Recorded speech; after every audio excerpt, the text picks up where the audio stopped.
Hello students, it's Anuradha ma'am here. Welcome to my YouTube channel में concept easy. आज के video lecture में मैं आपको एक्सप्लेन कर रही हूँ कोपिंग विद स्ट्रेस। सबसे पहले मैं आपको एक्सप्लेन करती हूँ कोपिंग का मतलब क्या होता है। देखो, कोपिंग का मतलब होता है हैंडलिंग, कोपिंग का मतलब होता है डीलिंग।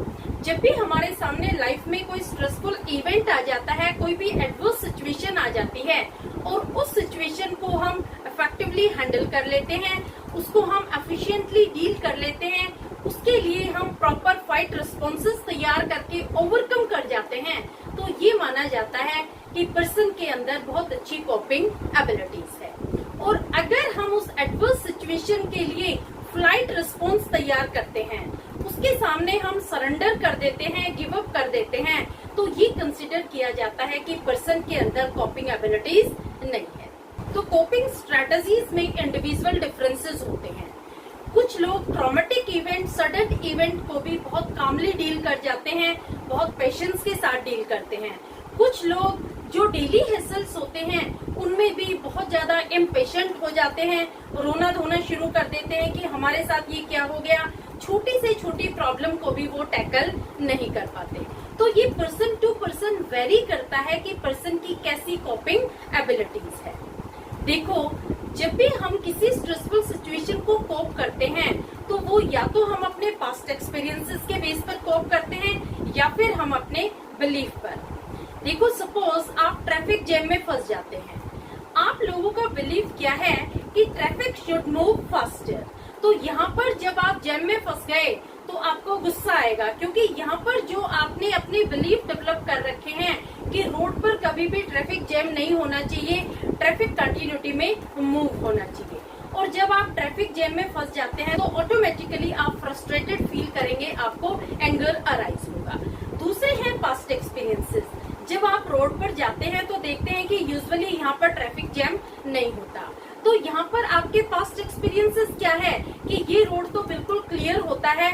जब भी मैं ड्राइव पर आता हूँ, जब भी मैं अपने ऑफिस जाता हूँ, किसी काम पर जाता हूँ, तो यहाँ पर कभी भी जैम नहीं लगता। लेकिन एक दिन जब आप जैम में फंस जाते हैं तो वहाँ पर आपको एंगर अराइज होता है, क्योंकि आपके पास्ट एक्सपीरियंसेस क्या थे कि यहाँ पर तो कभी ट्रैफिक जैम होता ही नहीं है। तो जब भी किसी स्ट्रेसफुल इवेंट को हम हैंडल करते हैं, जब भी किसी एडवर्स सिचुएशन को हम डील करते हैं, तो या तो अपने बिलीफ के बेस पर डील करते हैं, या एक्सपीरियंसेस के बेस पर डील करते हैं, या फिर अपनी पर्सनल ट्रेट के बेस पर। तो क्लियर हुआ आपको ये कंसेप्ट कि किस तरह से हम स्ट्रेस को कोप अप करते हैं। तो देखो, सबसे पहले मैं आपको मीनिंग लिखना बता रही हूँ। कोपिंग का मीनिंग आप कैसे लिखेंगे? आप कोपिंग में लिखेंगे, coping is a dynamic situation specific reaction to stress. देखो, इसका मतलब क्या हुआ? जो कोपिंग होती है, जो हम एडवर्स सिचुएशन के साथ डीलिंग करते हैं, एडवर्स सिचुएशन को हैंडल करते हैं, ये एक डायनेमिक प्रोसेस होता है, सिचुएशन स्पेसिफिक रिएक्शन होता है। सिचुएशन स्पेसिफिक रिएक्शन का मतलब क्या हुआ? जैसी सिचुएशन हम देखते हैं उसके अकॉर्डिंग ही हमारा रिएक्शन होता है। जैसे हमारे सामने स्ट्रेसफुल इवेंट्स आते हैं, उनके अकॉर्डिंग ही हम अपने फाइट रिस्पॉन्सेस तैयार करते हैं और उस स्ट्रेस को रिड्यूस करते हैं। तो समझ आया? देखो, ये इम्पोर्टेंट डेफिनेशन है, कई बार ये एग्जाम में पूछी जाती है। जब भी कोपिंग के बारे में पूछा जाए तो आपको ऐसे ही लिखना है, coping is a dynamic situation specific reaction to stress. ये ऐसा रिएक्शन है हमारा जो सिचुएशन के अकॉर्डिंग अकर होता है। जैसे लाइफ में सिचुएशन आती है उसके अकॉर्डिंग ही हम रिस्पोंड करते हैं, उसके अकॉर्डिंग ही हम रिएक्ट करते हैं और उस स्ट्रेस को हम रिड्यूस करते हैं, उसे हम कहते हैं कोपिंग। क्लियर? अब देखो, कोपिंग के लिए एंडलर और पार्कर ने 3 स्ट्रेटजीज दी हैं। पहली स्ट्रेटजी है टास्क ओरिएंटेड स्ट्रेटजी, दूसरी है इमोशन ओरिएंटेड स्ट्रेटजी और तीसरी है अवॉइडेंस ओरिएंटेड स्ट्रेटजी। तो ये तीनों स्ट्रेटजी क्या होती है ये मैं आपको डिटेल में समझा रही हूँ, बहुत ध्यान से सुनना, क्योंकि ये 6 मार्कर में आता है। ये क्वेश्चन बहुत इंपॉर्टेंट क्वेश्चन है। क्या स्ट्रेटजीज दी है? तो एंडलर और पार्कर की जो पहली स्ट्रेटजी है टास्क ओरिएंटेड स्ट्रेटजी, ये क्या होती है? देखो, टास्क ओरिएंटेड का मतलब क्या होता है कि जब भी आपके सामने कोई प्रॉब्लम आती है तो आप डायरेक्टली प्रॉब्लम पर फोकस करते हैं। यहाँ पर आप प्रॉब्लम से रिलेटेड सारी इंफॉर्मेशन गैदर करते हैं, आप अपनी अवेयरनेस इंक्रीज करते हैं प्रॉब्लम के बारे में, आप alternative course of action find out करते हैं कि कौन सा कोर्स ऑफ एक्शन मुझे चूज करना चाहिए इस प्रॉब्लम से ओवरकम करने के लिए। इसके बाद आप प्रायोरिटी डिसाइड करते हैं और फिर एक्शंस लेते हैं उस प्रॉब्लम को रिजॉल्व करने के लिए। तो आप कैसे लिखेंगे टास्क ओरिएंटेड स्ट्रेटजी में? सबसे पहले ऑब्टेनिंग इंफॉर्मेशन अबाउट स्ट्रेसर। देखो इसमें 3 पॉइंट बहुत इंपॉर्टेंट है। पहला है ऑब्टेनिंग इंफॉर्मेशन अबाउट स्ट्रेसर, दूसरा है ऑल्टरनेटिव कोर्स ऑफ एक्शन और तीसरा है deciding priorities and taking action to solve the problem. ये 3 पॉइंट आपको लिखने हैं टास्क ओरिएंटेड स्ट्रेटजी में।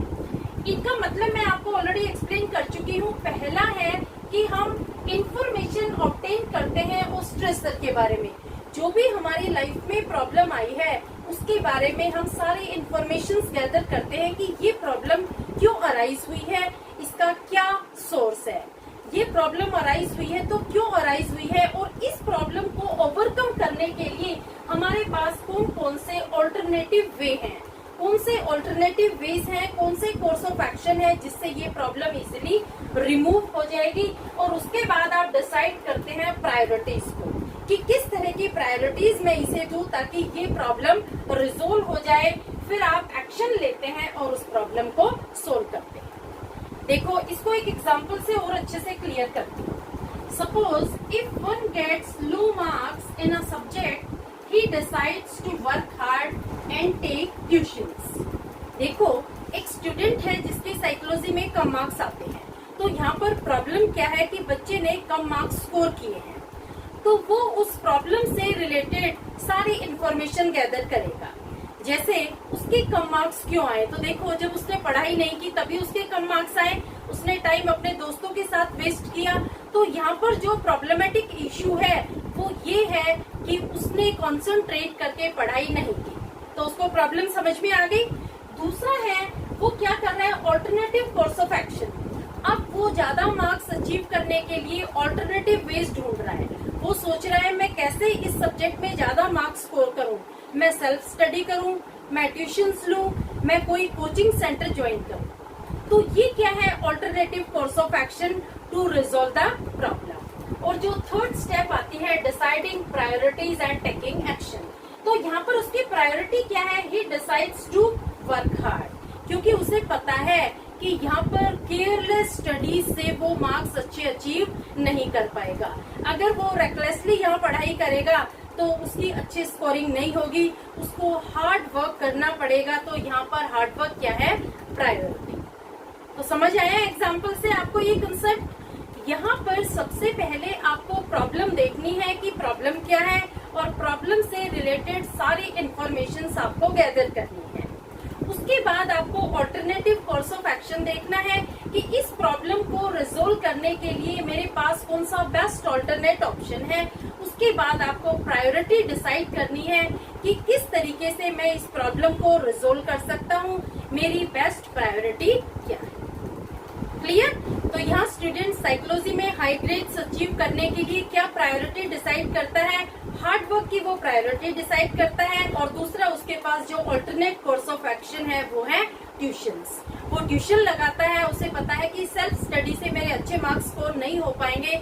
तो क्लियर हो गया आपको टास्क ओरिएंटेड स्ट्रेटजी। इसमें यही होता है कि हम सबसे पहले प्रॉब्लम पर फोकस करते हैं और उस प्रॉब्लम को रिजोल्व करने के लिए उससे रिलेटेड जो भी इश्यूज होते हैं उन्हें हम प्रॉपरली हैंडल करते हैं। अब नेक्स्ट स्ट्रेटजी है इमोशन ओरिएंटेड स्ट्रेटजी। देखो इमोशन ओरिएंटेड स्ट्रेटजी में क्या होता है कि सबसे पहले हमें अपने इमोशंस को कंट्रोल करना होता है। उसके बाद हमें एक होप डेवलप करनी होती है, एक पॉजिटिव एटीट्यूड डेवलप करना होता है कि डेफिनेटली हम इस स्ट्रेसफुल सिचुएशन से कॉप कर जाएंगे। अगर हम अपने इमोशंस को कंट्रोल नहीं कर पाएंगे तो प्रॉब्लम हमारे लिए आउट ऑफ कंट्रोल हो जाएगी और उसको रिजोल्व करना हमारे लिए बहुत डिफिकल्ट हो जाएगा। तो आप कैसे डिफाइन करेंगे इमोशन ओरिएंटेड स्ट्रेटजी में, control one's emotions and efforts to maintain hope, venting feeling of anger and frustration. देखो, जब भी लाइफ में हमारे सामने कोई स्ट्रेसफुल सिचुएशन आती है, कोई एडवर्स सिचुएशन आती है, तो सबसे पहले हमें अपने इमोशंस पर कंट्रोल करना चाहिए। उसके बाद हमें हमेशा होप मेंटेन करके रखनी चाहिए कि डेफिनेटली इस एडवर्स सिचुएशन को हम ओवरकम कर जाएंगे अगर हम इसे इफेक्टिवली और एफिशिएंटली हैंडल करते हैं। हमें हमेशा ऑप्टिमिस्टिक होना चाहिए, हमारा एटीट्यूड हमेशा पॉजिटिव होना चाहिए। अगर हम पेसिमिस्टिक बन जाते हैं तो सबसे पहले तो हम इमोशंस में ही हार जाते हैं। प्रॉब्लम तो हम बाद में टैकल करेंगे, पहले तो हमारे जो इमोशंस है वही हमें हरा देते हैं। तो देखो, जब भी कोई ऐसा इवेंट आता है लाइफ में जो हमारे सामने एक स्ट्रेस जनरेट करता है, तो सबसे पहले इमोशंस को कंट्रोल करो। हमें एंगर और फ्रस्ट्रेशन इन दोनों को कम करना चाहिए, क्योंकि जब भी स्ट्रेस आएगा तो ऑटोमेटिकली एंगर जनरेट होगा, आप फ्रस्ट्रेटेड फील करोगे। तो सबसे पहले इन दोनों चीजों को हमें कम करना चाहिए और एक पॉजिटिव एटीट्यूड के साथ, प्रॉपर फाइटिंग रिस्पॉन्स के साथ, अवेलेबल रिसोर्सेज के साथ उस प्रॉब्लम को कॉप करना चाहिए, उसको हैंडल करके इफेक्टिवली डील करके ओवरकम करना चाहिए। तो यही इसका मतलब होता है कि कंट्रोल वंस इमोशंस। सबसे पहले हमें अपने इमोशन कंट्रोल करनी चाहिए, उसके बाद हमें एफर्ट्स टू मेंटेन होप का मतलब यही होता है कि हमें कभी भी होपलेस नहीं होना चाहिए। देखो, अगर हम होपलेस हो जाते हैं तो प्रॉब्लम से फाइट करने से पहले ही हम डिफीट एक्सेप्ट कर लेते हैं। तो कभी भी हमें होपलेस नहीं होना चाहिए, एक होप मेंटेन करके रखनी चाहिए कि डेफिनेटली इस सिचुएशन को हम ओवरकम कर जाएंगे। Venting feeling of anger and frustration का मतलब यही है कि हमें अपनी लाइफ से एंगर और फ्रस्ट्रेशन को कम करना चाहिए। किसी भी बात को एंगर और फ्रस्ट्रेशन से डील नहीं करना चाहिए। बहुत ज्यादा पेशेंस के साथ और काम वे से हमें किसी भी प्रॉब्लमेटिक सिचुएशन को डील करना चाहिए। देखो, इसमें एग्जाम्पल लिया है मैंने। One is crying and is worried as he is not prepared for his exam. देखो, एक स्टूडेंट है जिसे पता है 2 दिन बाद उसका पेपर है, लेकिन वो पेपर के बारे में टेंस होकर के बहुत ज्यादा वरीड हो जाता है और वो रोना शुरू कर देता है। तो देखो, यहाँ कौन सी स्ट्रेटेजी वो फॉलो कर रहा है? Emotion oriented strategy. यहाँ पर जो मेन प्रॉब्लम थी उससे तो वो डाइवर्ट हो जाता है, क्योंकि यहाँ पर अब उसका ध्यान किस चीज में है? वो रो रहा है, चिंता कर रहा है कि 2 दिन बाद मेरा पेपर है, मुझे तो कुछ आता नहीं है, मैं क्या करूंगा, कहीं मैं फेल ना हो जाऊं। तो यहाँ पर उसकी जो अटेंशन है वो डाइवर्ट हो गई। वो अपनी स्टडीज पर फोकस नहीं कर पा रहा है, क्योंकि यहाँ पर उसके जो इमोशंस हैं वो ज्यादा पावरफुल हो गए हैं। तो सबसे पहले किसी भी प्रॉब्लम को रिजोल्व करने के लिए हमें अपने इमोशंस पर कंट्रोल करना होता है। अगर वो रोने की बजाय प्रॉपर कंसंट्रेशन के साथ पढ़ाई करेगा तो वो टाइम अच्छा यूटिलाइज होगा और वो प्रॉब्लम को रिजोल्व कर पाएगा। और अगर वो रोने धोने में, चिंता करने में ही उस टाइम को वेस्ट कर देगा तो डेफिनेटली वो प्रॉब्लम को रिजोल्व नहीं कर पाएगा। तो देखो, किसी भी प्रॉब्लम को रिजोल्व करने के लिए, किसी भी सिचुएशन को टैकल करने के लिए सबसे पहले हमें अपने इमोशंस ठीक करने होते हैं। जो भी हमारे साइकोलॉजिकल चेंजेस होते हैं उन्हें हमें कंट्रोल करना होता है। जो भी हमारे माइंड में कॉन्फ्लिक्ट चलता है, जो भी साइकोलॉजिकल चेंजेस होते हैं, उन्हें कंट्रोल करने के बाद ही हम जो प्रॉब्लम होती है उसको इजीली रिजोल्व कर सकते हैं। तो यही है इमोशन ओरिएंटेड स्ट्रेटेजी कि जब हम अपने इमोशंस पर कंट्रोल कर लेते हैं, एक होप मेंटेन कर लेते हैं, एक पॉजिटिव एटीट्यूड डेवलप कर लेते हैं, तो हम डेफिनेटली उस स्ट्रेसफुल सिचुएशन को ओवरकम कर जाते हैं। और अगर हमारे इमोशंस पावरफुल हो जाते हैं तो हमारी जो स्ट्रेसफुल सिचुएशन है वो एज इट इज रह जाती है और हम उसे ओवरकम नहीं कर पाते। क्लियर? थर्ड है अवॉइडेंस ओरिएंटेड स्ट्रेटेजी। देखो, इसमें क्या होता है कि जो भी स्ट्रेसफुल इवेंट आपके सामने आया है, थोड़ी सी देर के लिए आप उस इवेंट को अवॉइड कर देते हो, आप उसकी सीरियसनेस को सप्रेस कर देते हो अपने अनकॉन्शियस माइंड में। यानी उस प्रॉब्लम को आप अपने माइंड से निकाल देते हो, आप अपनी अटेंशन डाइवर्ट कर लेते हो ताकि बाद में आप एनर्जेटिक फील करें और उस सिचुएशन को इजीली कोप अप कर सकें। तो इसमें आप कैसे लिखेंगे? Minimising the seriousness of the situation by suppressing the problem और डाइवर्टिंग अटेंशन। देखो, जो भी प्रॉब्लम आई है, जो भी स्ट्रेसफुल इवेंट आई है, थोड़ी सी देर के लिए हम उसको मिनिमाइज करने की कोशिश करते हैं, उसकी जो सीरियसनेस है उसको हम सप्रेस कर देते हैं हमारे अनकॉन्शियस माइंड में। कैसे आप सप्रेस करेंगे प्रॉब्लम? देखो, जब आपको कोई स्ट्रेसफुल इवेंट आया है तो आप फोन पर अपने फ्रेंड से बात करने लग जाते हैं, अपने किसी रिलेटिव से, अपने फैमिली मेंबर से बात करना शुरू कर देते हैं। तो क्या होता है कि आप उस प्रॉब्लम को भूल जाते हैं और आपका माइंड डाइवर्ट हो जाता है। दूसरा, आप टीवी जब देखते हैं तो भी आपकी अटेंशन डाइवर्ट हो जाती है, आप डिस्ट्रैक्ट हो जाते हैं उस प्रॉब्लम से और आप बाद में एनर्जेटिक फील करते हैं और उस प्रॉब्लम को इजीली कॉप अप कर लेते हैं। देखो, एक और एग्जांपल देती हूँ। सपोज एक स्टूडेंट है, जैसे ही वो अपने स्टडी नोट्स खोलता है तो वो बहुत ज्यादा टेंस हो जाता है क्योंकि वो वेल प्रिपेयर्ड नहीं है और 2 दिन बाद उसके पेपर है। तो वो अपने फ्रेंड को कॉल करता है, उसे बुलाता है और कहता है कि चलो थोड़ी देर हम टीवी देखते हैं। तो यहाँ पर स्टूडेंट कौन सी स्ट्रेटेजी फॉलो कर रहा है? वो फॉलो कर रहा है अवॉइडेंस ओरिएंटेड स्ट्रेटेजी। यहाँ पर जो प्रॉब्लम उसके सामने आई है, थोड़ी देर के लिए वो अपना माइंड डाइवर्ट करना चाहता है, अपने दोस्त के साथ वो टीवी देखकर एनर्जेटिक फील करेगा और बाद में उस प्रॉब्लम को वो इजीली टैकल कर लेगा। अवॉइडेंस ओरिएंटेड स्ट्रेटेजी में जो भी हमें रिलीफ मिलता है वो टेम्पररी होता है। परमानेंट रिलीफ पाने के लिए हमें उस स्ट्रेसफुल इवेंट के साथ प्रॉपर फाइट करना होगा, एक फाइट रिस्पॉन्स तैयार करना होगा और उसे इफेक्टिवली डील करके उसे हमें ओवरकम करना होगा, तभी वो प्रॉब्लम रिजॉल्व होगी। तो आप इसमें एग्जांपल भी दे देना, talking to friend and watching TV. तो होपफुली आपको तीनों स्ट्रेटेजी क्लियर हो गई होंगी। पहली है टास्क ओरिएंटेड स्ट्रेटेजी, दूसरी है इमोशन ओरिएंटेड स्ट्रेटेजी और तीसरी है अवॉइडेंस ओरिएंटेड स्ट्रेटेजी। और आप ध्यान रखना, ये दी है एडलर एंड पार्कर। क्लियर? अब देखो, 2 स्ट्रेटेजी और है जो दी है लेजरस एंड फॉकमैन। देखो, इनका कंसेप्ट थोड़ा डिफरेंट है। इनकी जो स्ट्रेटेजी है वो पिछली स्ट्रेटेजी से मैच करती है, लेकिन इनका थोड़ा कंसेप्ट क्लियर है। ये क्या कहते हैं कि जो कॉपिंग प्रोसेस है ये एक डायनेमिक प्रोसेस है। कभी हम कॉग्निशन से कोप करते हैं, कभी हम बिहेवियर से कोप करते हैं। पिछली कोपिंग स्ट्रेटेजीज क्या कह रही थी कि जो हम कोप करते हैं वो या तो हम एक्सपीरियंस के बेस पर कोप करते हैं, या फिर हम बिलीफ के बेस पर कोप करते हैं, या फिर हम पर्सनल ट्रेट के बेस पर कोप करते हैं। लेकिन ये कह रहे हैं कि हमारी कोपिंग स्ट्रेटेजीज हमारे बिहेवियर और हमारे कॉग्निशन पर बेस होती है। जैसे देखो, अभी मैंने आपको एग्जांपल दिया था कि जब हम ट्रैफिक जैम में फंस जाते हैं तो हमारा बिलीफ क्या होता है कि ट्रैफिक शुड मूव फास्टर, और दूसरा हमारा एक्सपीरियंस क्या होता है कि इस रोड पर तो कभी जैम लगता ही नहीं है। लेकिन ये क्या कहते हैं कि ड्यूरिंग फेस्टिवल टाइम रोड पर ट्रैफिक जैम होता है।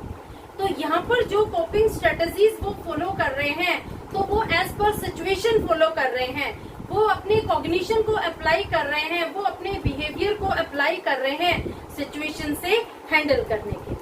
तो यहाँ पर ये अपने कॉग्निशन को अप्लाई कर रहे हैं। ये कह रहे हैं कि फेस्टिवल के टाइम यूजुअली रोड पर जैम होता है। देखो, आप रक्षाबंधन के टाइम, दिवाली के टाइम जब भी आप बाहर जाते हैं तो आप देखते हैं कि ट्रैफिक कितना ज्यादा होता है, आप जैम में फंस जाते हैं। तो यहाँ पर ये अपना बिहेवियर स्ट्रेटेजी अप्लाई करते हैं। ये कहते हैं कि हमें जल्दी निकलना चाहिए ताकि हम जैम में ना फंसे।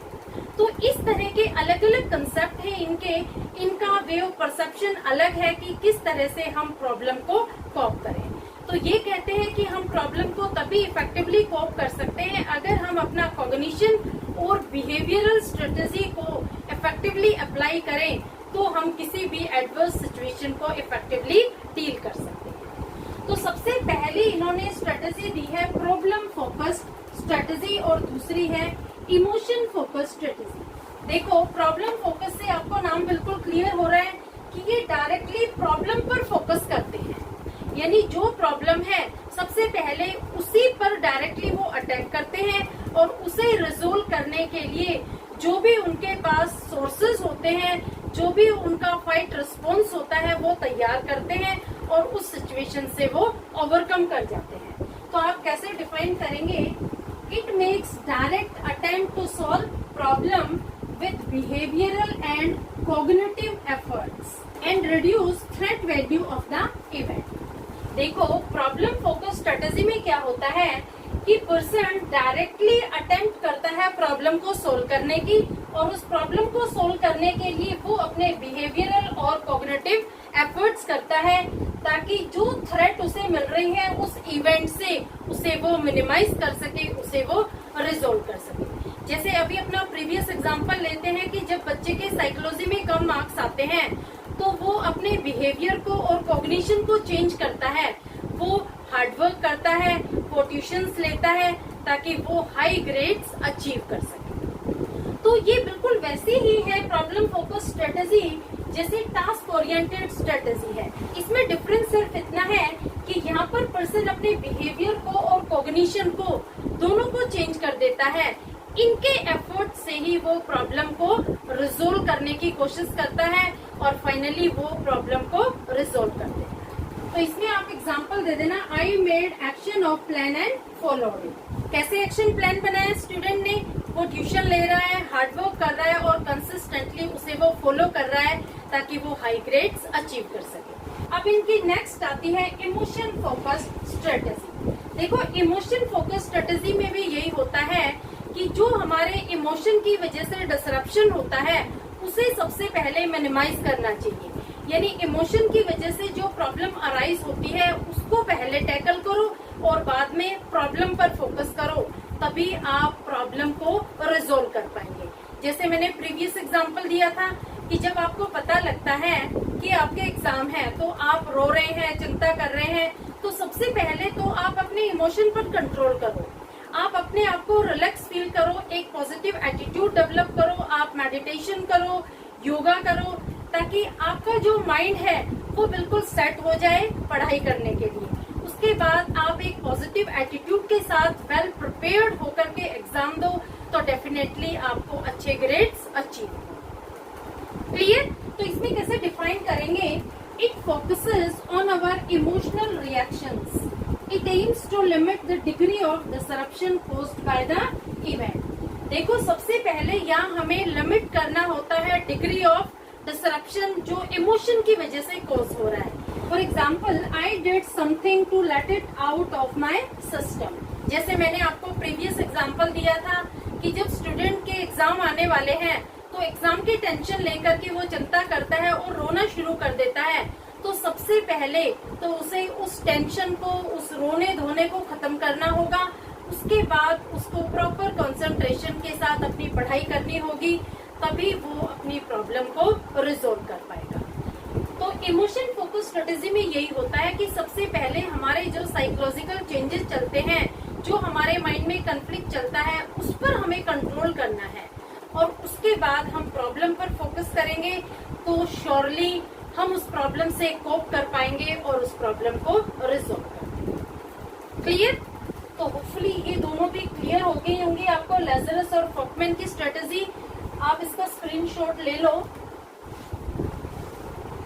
तो कोपिंग विद स्ट्रेस, ये 6 मार्कर क्वेश्चन आता है। होपफुली आपको सारी स्ट्रेटेजीज क्लियर हो गई होंगी। फिर भी इनकेस किसी तरह की कोई प्रॉब्लम अराइज होती है तो feel free to comment in comment box. Please like and subscribe it and share it to your friends. Okay, thank you.